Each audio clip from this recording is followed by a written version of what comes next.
I am Delina Scales. I am the Celebrate One Connector Corps Manager. Pay equity is very important to me on a personal level. Shortly after losing my son, he was born too small, too soon to thrive, I was contacted by a member of the Celebrate One team. And it was in that moment that I was able to be transparent and really talk about how I felt losing my son, how the confusion overtook me, feeling like a failure, and the depression that followed after that. As a child growing up, I had a single mom who had to work 2 jobs to make ends meet. So that means I was a latchkey kid, and I was the primary caregiver for my younger siblings.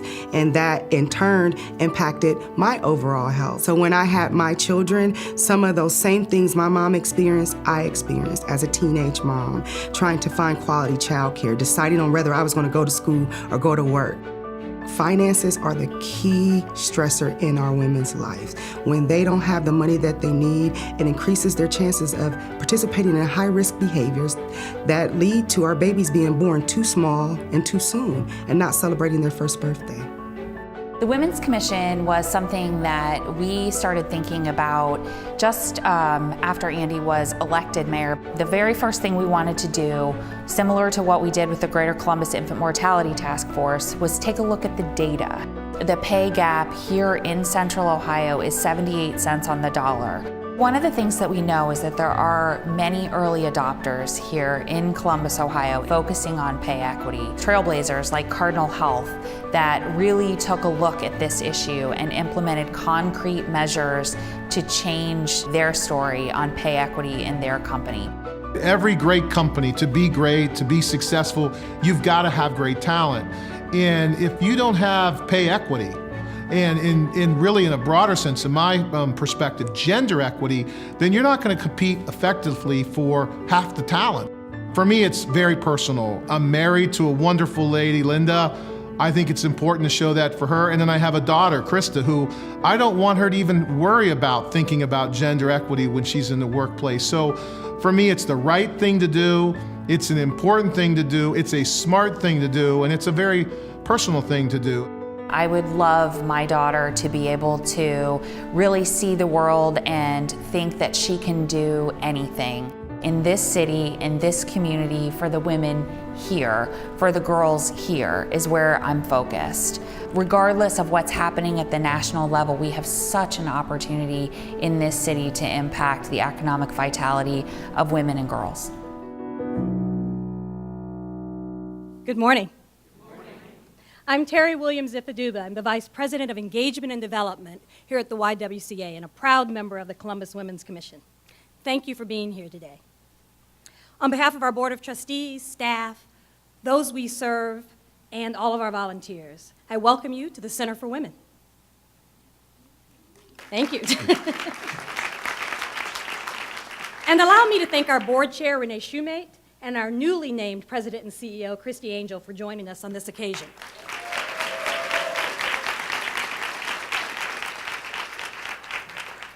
At the Y, our mission is eliminating racism and empowering women. One key method to empowering women is to provide them with equal pay for equal work. Another is to seek pay equity, that is, comparable pay for work of equal value. In order to address these issues, we need allies and advocates. It's my honor and privilege to introduce you this morning to one such ally and advocate, our mayor, my mayor, the mayor, Mayor Andrew Ginther.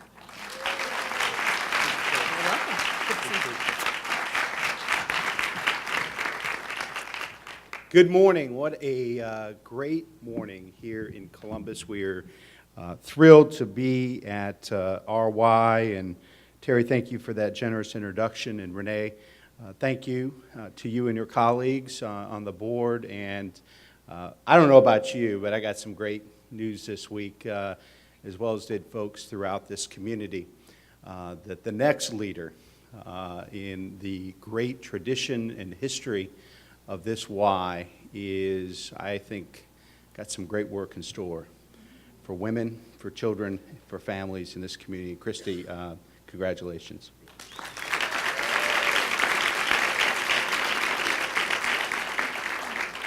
So many thank yous. I am grateful for the folks that are going to speak to you here today about this important work important work not just for women, but for children and families and for this overall community. But there are a couple of elected officials I have the responsibility to recognize. This is always dangerous because you're likely to miss them. I will not miss the shortest man in the room, Council President Zach Klein in the back, and just as tall in spirit and advocacy, School Board Member Ramona Reyes, who is here. And thank you all for being here. And my incredible partners at Columbus City Council, President Pro Tem Tyson is here, Councilmember Stenziano, our great county recorder, Danny O'Connor, Councilmember Jiza Page, and a member of the commission and one of our great advocates for change, diversity and inclusion and empowerment, Councilmember Liz Brown. So please give them a round of applause. And our incredible Clerk of Courts, Lori Tyak, is here. Thank you, Lori, for being here and for all of your work. And now I'm scanning the room to make sure I didn't miss anybody. But thank you all. And many of those elected officials are early adopters of the Columbus commitment, and so we are grateful for their support. You know, the YWCA stands for equity, women in our community, so I can think of no better place to celebrate the beginning of this work than here in the city of Columbus. Columbus is often referred to as America's Opportunity City. But before we can earn that title and realize that vision, we must first become America's Equal Opportunity City. Every person in every neighborhood, regardless of gender, race, religion, sexual orientation, ethnicity, background, deserves the chance to succeed. The Columbus Women's Commission is committed to improving the economic position of women in Columbus. And today is a very special day for the Commission and its work.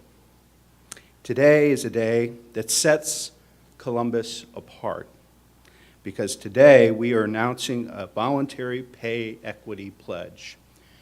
And it's one thing to have public sector leadership and elected officials and nonprofit leadership that I've mentioned, but we have the two leaders of our largest business organizations here in Columbus with us as well today. Alex Fisher from the Columbus Partnership, Don DePiro from the Columbus Chamber, both earlier adopters and supporters of this work. It's a great representation of what we call the Columbus way, when the public and private sector work together to focus on issues of great opportunity, to make sure that every family and every neighborhood in this community can share in our success story. In a few minutes, you'll hear about the details of the pledge and some very exciting news about early adopters. Some may be surprised at the results of the Columbus Women's Commission has had already in a very short period of time. I am not surprised. I know who is the chair of the commission, and I never doubt what she is capable of achieving. Shannon Ginther is the most dedicated and driven person I have ever met. Her passion for improving the lives of women and girls in this community is tireless. It's what she is all about. Her leadership on the arena, in the arena of pay equity is unwavering. Ladies and gentlemen, it is now my pleasure to introduce to you the chair of the Columbus Women's Commission, Shannon Ginther.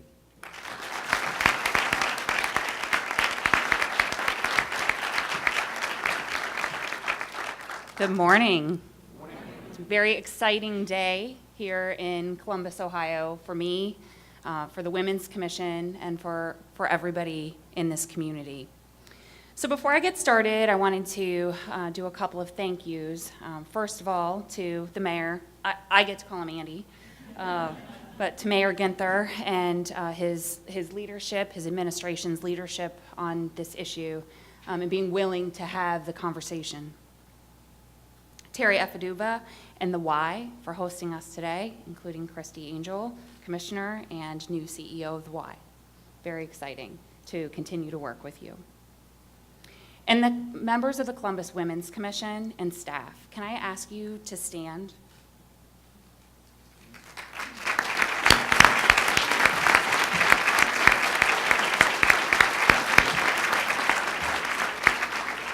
These are not all of the members, the ones who are able to make it here today, but this is where the work has really happened, and your commitment has been unwavering.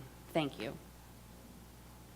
And of course, my thanks, deepest thanks to all of the early adopters. We will actually read the list later on to tell you exactly who they are.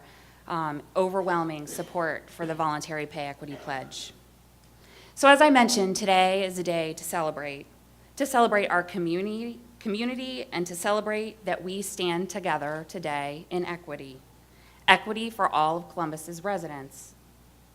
When my husband was elected mayor, I was presented with a host of opportunities for lending my voice to important causes.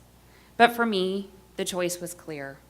My goal, my passion, is to improve the economic position of women in Columbus. Having worked in health and healthcare administration for the majority of my career, I have a great understanding of some of the challenges that women face. Working toward this goal, Mayor Ginther and I formed the Columbus Women's Commission and seated the first commissioners this past January.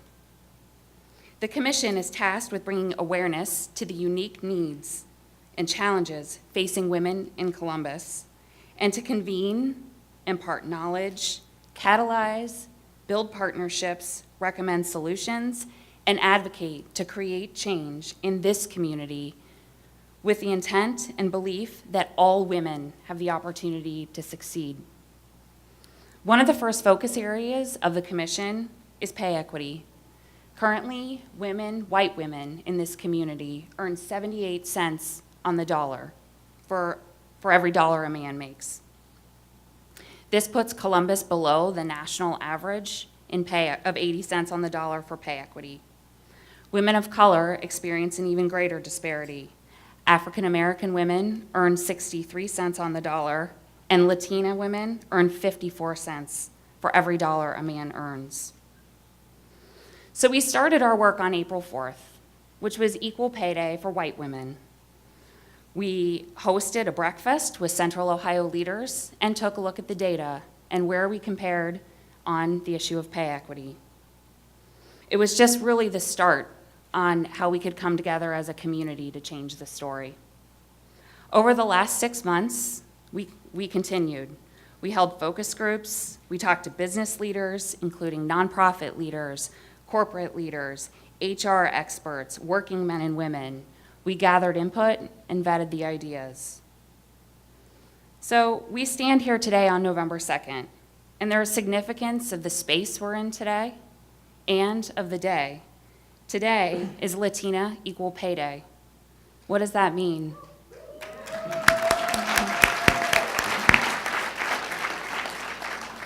Today represents the date in which it took a Latina woman to earn what a man earned last year. This statistic alone should drive us to action, and it has. So today, I'm pleased to announce the Columbus Commitment, a voluntary pay equity pledge for employers, an initiative to move our community into action, to contribute to the economic vibrancy of this community. The commissioners and my team have been working diligently to get to this day, engaging with community members and employers to secure early adopters. Our early goal was to have 25 employers sign on to the commitment by the end of this calendar year.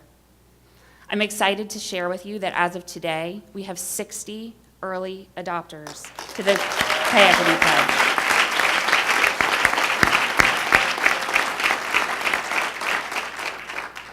Pay equity is not only the right thing to do, it's the smart thing to do.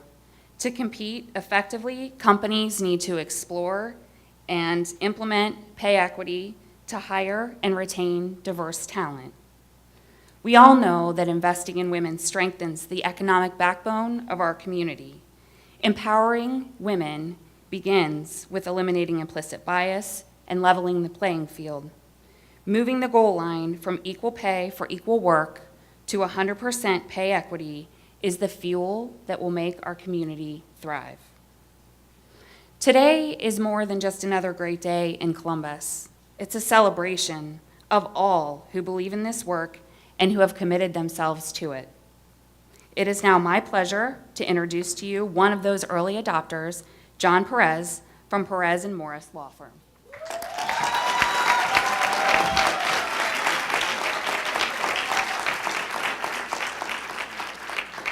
Good morning. It is my pleasure to be here. A great privilege to be one of the early adopters of the pledge. Thank you, Mrs. Ginther, for the introduction. As she mentioned, today is focuses on Latinas, disparity among Latinas in the equity pay. And there are many reasons why that happens in our community, especially among the Latino community, one of which is education. We have the highest dropout rate in high schools. We have the highest dropout rate in college. Only 20% of our community has a associate's degree or higher. And without education, it is real difficult to improve your lifestyle, to improve your economic prosperity. When you look at women in general, women are overrepresented in some of the hospitality and other lower paying jobs, and underrepresented in the higher paying jobs, like the legal field, the medicine field, and engineers, except of course for nurses, where women are overrepresented, of course, and that's not the highest paying jobs. It's interesting when you go and look at Google the best paying jobs. It's kind of sad when you look at the list that they have, because they always say the top paying jobs for women, the top paying jobs for women, in this field. And when we look at pay equity, we should just be looking at the top paying jobs for everybody.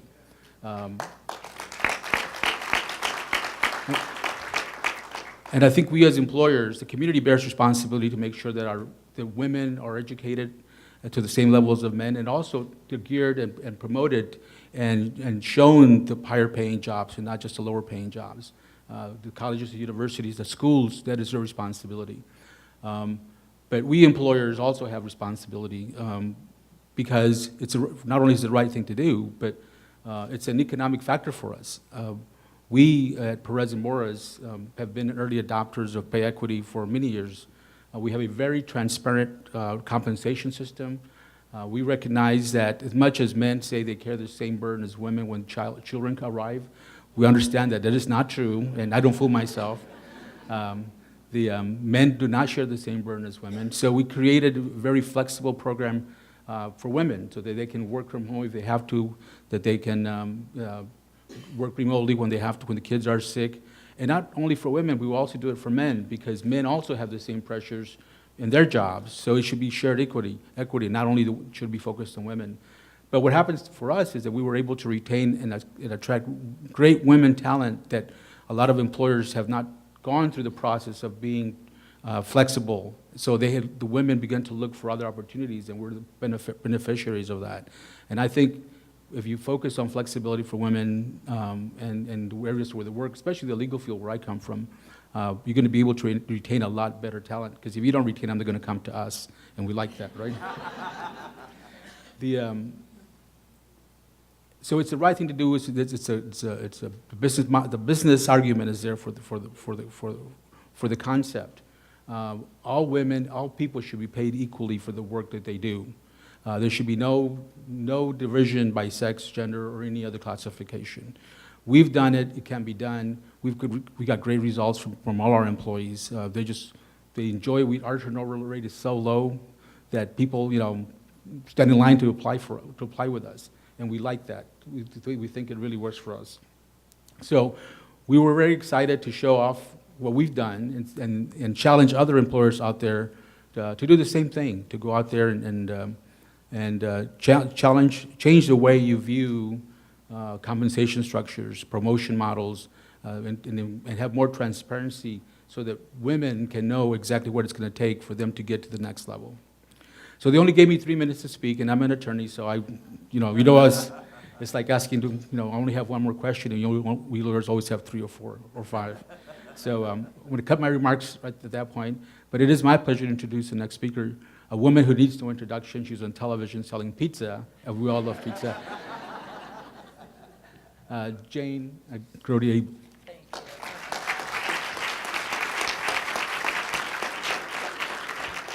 Thank you, John. This is an exciting day, but I want to share a couple stories with you. But first and foremost, I want to thank First Lady Shannon Ginther for having that voice. And you think about so oftentimes, really, it takes a voice, and it takes someone to have the courage to stand up and convene people in a room and talk about something that we really haven't talked about in this city in many, many years. And to be honest, even in our own company. And so I thank you for your leadership and the courage to have the voice, because you already are making a huge difference. So thank you.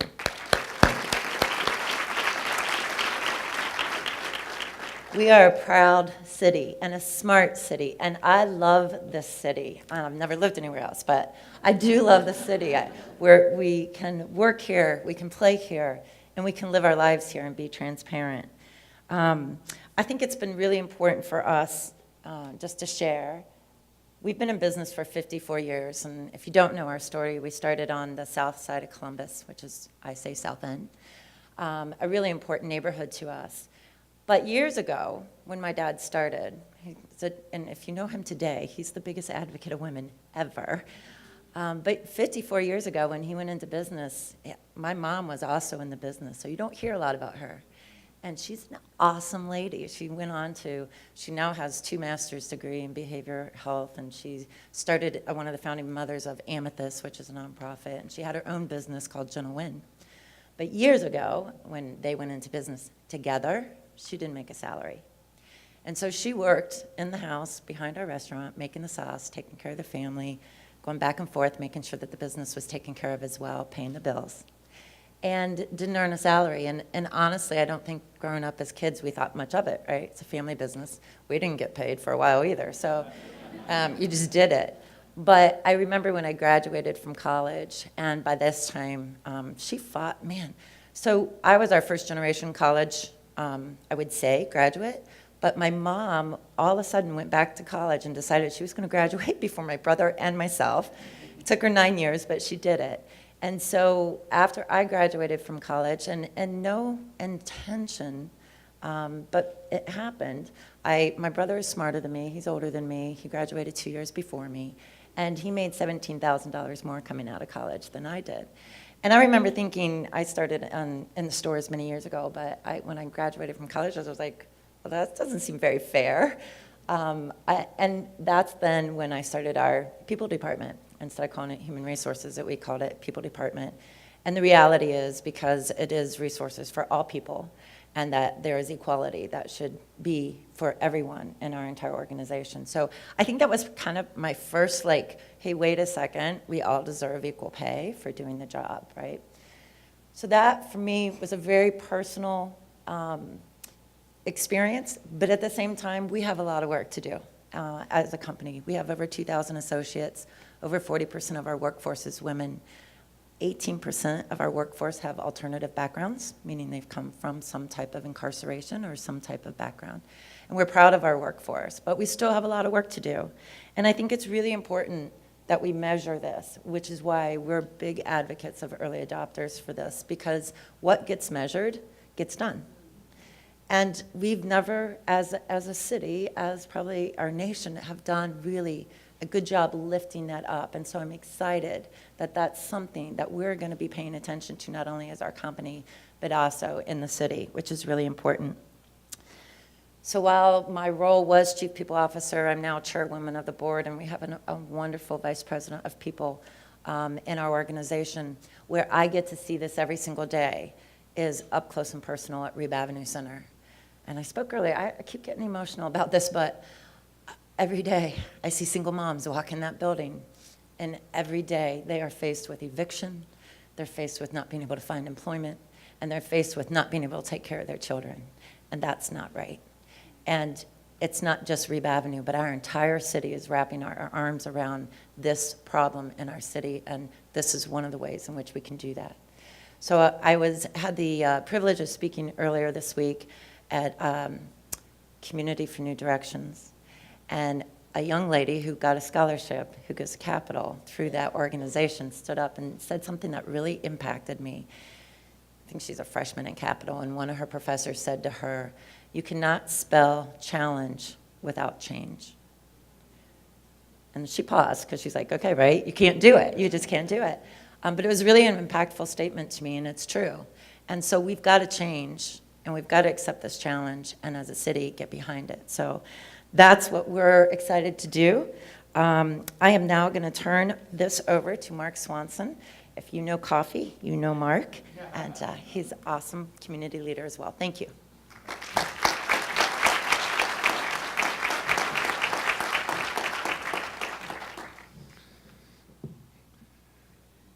Hello, good morning. I'm honored to be here, part of the effort to ensure pay equity in our community. You know, we're a local company with deep roots in our neighborhoods that we serve. We employ just over 100 people, and most of our team are hourly. So as we reach our 30th anniversary, I'm really proud that we have many team members been with our company 20 years. I guess what that means is I'm old. I'm also proud that our alumni went on to become entrepreneurs, carpenters, engineers, chefs, artists, musicians, nurses, lawyers, doctors, farmers, roasters, coffee brokers, consultants, moms, dads, best friends, and even a rock star or two. And I can tell you about that later. We discovered early on that the greatest thing about our business is that our customers and employees are one and the same. Most of our staff were customers first. So they arrived their first day with a healthy dose of knowledge and a healthier dose of advice for the business. But this truly informed, our actions regarding culture and pay, because we had that level of expectation. And we had seen such a diverse customer base with, and our job was to provide them with thoughtful and careful service. We recognize that we have a diverse team and must do the same. We pay on a scale that's related to a system of skill, responsibility, and position, and that's our model. So it's all based on those things. And we provide the training, the skill building program, and our staff provides the initiative and achievement. The model ensures human equity, which, the pay follows with that immediately. It's hard to believe we're having this conversation, though, in 2017, but we are, because we have to. I'm not the guy that has all the data and the research, but I know you can access it here today. We have plenty of folks here who can help with that. But I can tell you, from my business experience, that there's nothing more rewarding than sitting at a table, both men and women, and knowing that nothing financially or otherwise is holding them back, and I'm staring at this most skilled, most capable team. And we know that everyone is giving their best. I'm happy to share our practices and would love to learn any from you. And I'd also like to thank the hardworking citizens, nonprofits, businesses, our city council, our first lady and mayor for putting real action to ideas and closing the gender pay gap. And now it's my honor to introduce Toshia Safford.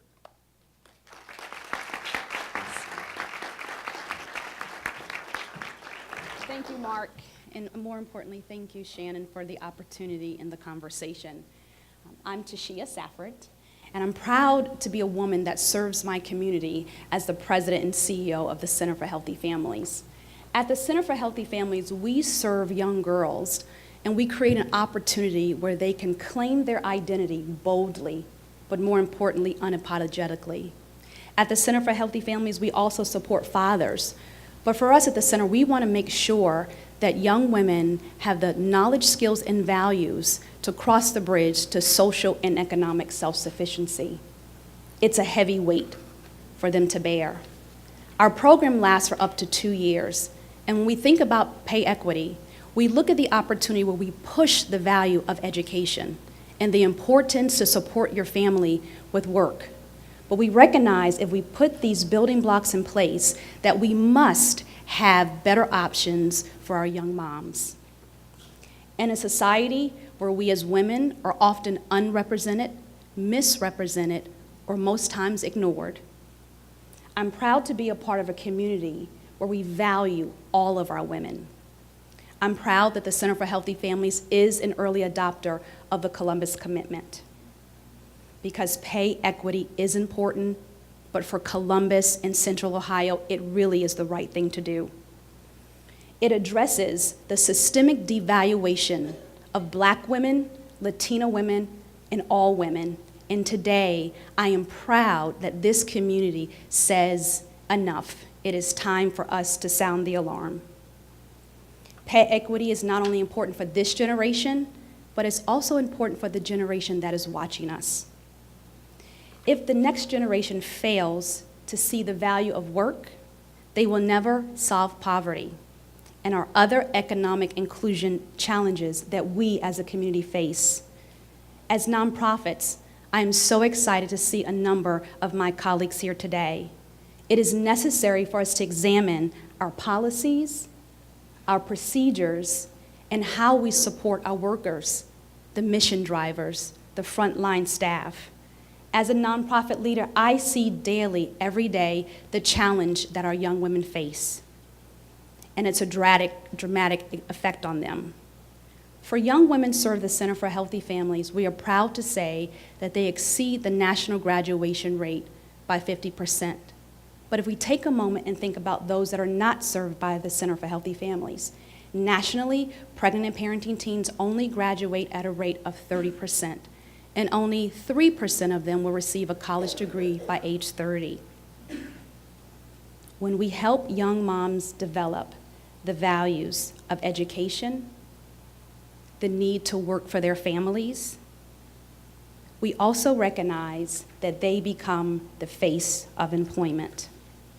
We know that women are overwhelmingly the primary caretaker of children, in many instances, the only caretaker. This makes mom the face of family stability.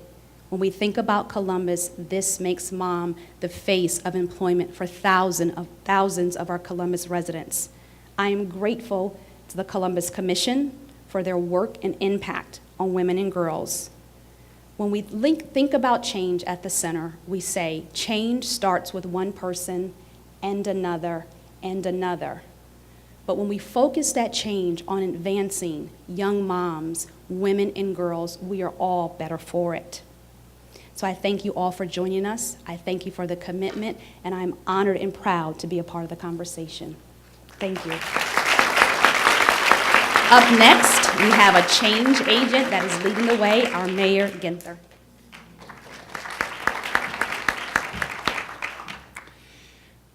Well, I think Shia, Mark, and Jane have really clearly laid out why I talk about the work of the Women's Commission being the foundation of our policy agenda as an administration.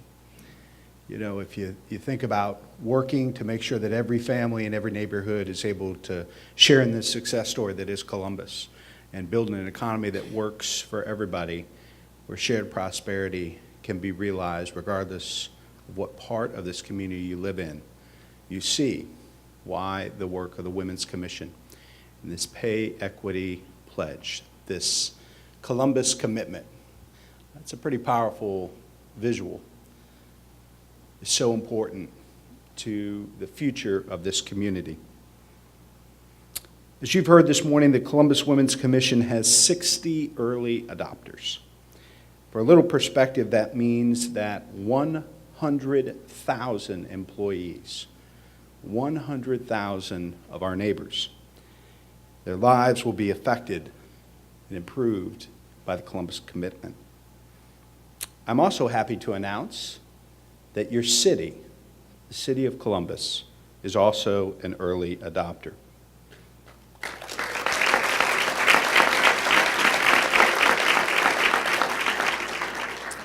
In just a few minutes, I think right over there, I'm going to sign our commitment. Let me tell you a little bit about what that means for us as a city. The City of Columbus is forming a task force to explore pay equity within all of our city departments. The task force will then help us find ways to close the gender pay gap. In addition, our very capable Human Resources Director, Nikki Brandon, will remove the requirement for salary history on applications for city jobs.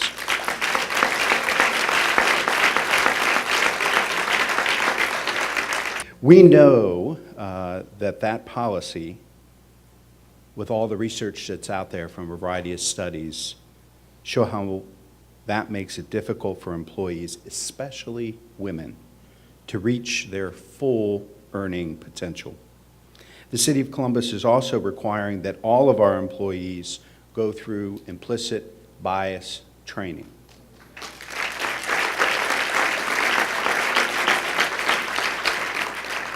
My cabinet and I, and many of my directors have already received the training.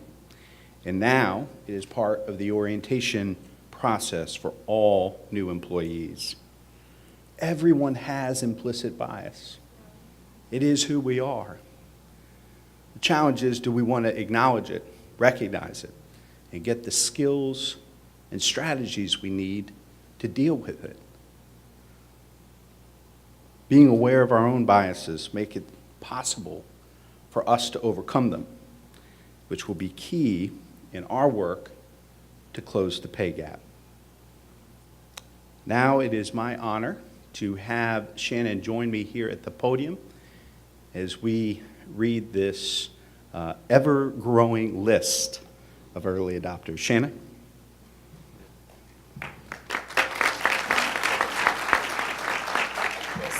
So before we get started, I just wanted to make a quick comment. This is not an exclusive list. We want it to grow.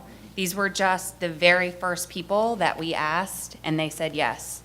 So there are materials at your chairs. We obviously can help get you connected and signed on, your colleagues, friends, and other business owners. So again, this is the start, not the finish. Great point. We're still accepting commitments today. Yeah. First of all, Excel Incorporated, Action for Children, American Electric Power, Avanza Business Solutions, and Barnes and Thornburg. Benefactor, Brennan, Manna, and Diamond, Cardinal Health, Catholic Social Services, the Center for Healthy Families. The Columbus Chamber of Commerce, the City of Columbus, Columbus 2020, the Columbus Museum of Art, Columbus State Community College, Columbus Urban League, Community Shelter Board, Donato's, Dress for Success, Equitas Health. the Franklin County Municipal Court Clerk, the Franklin County Recorder's Office, GBQ Partners, Gebben Communication, and the Girl Scouts of Ohio's Heartland. The Healthcare Collaborative of Greater Columbus, Huntington, Jenny's Splendid Ice Creams, J.P. Morgan Chase, Lardon and Associates, Latina Mentoring Academy. The Legal Aid Society of Columbus, the Mid-Ohio Food Bank, Mount Carmel Health System, the Muslim Family Services of Ohio, and Nationwide Children's Hospital. Nationwide Insurance, National Association of Women Business Owners of Columbus, my very own and one of the very first early adopters, Ohio Health, Otterbein University, and Perez and Morris.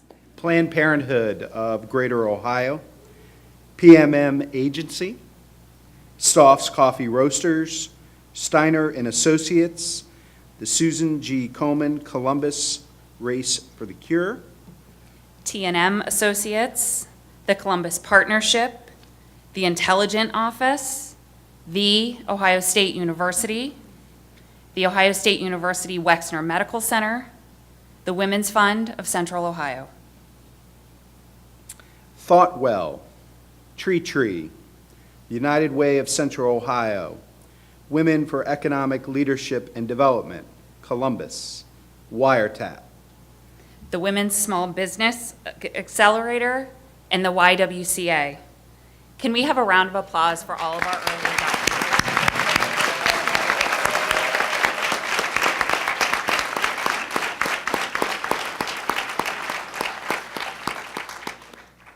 To sign, Are we correct? ready? Yeah, All right.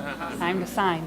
I do want to acknowledge, just very briefly before we do this, the incredible work of staff that have helped to make this all come together. You know, folks in my office, from Aaron and Shelley and Grace and Brian and the entire team, and the incredible leadership of our commissioners. We would not be here today without their leadership and their service and their work. And so please join me in giving one more round of applause to our commissioners and staff.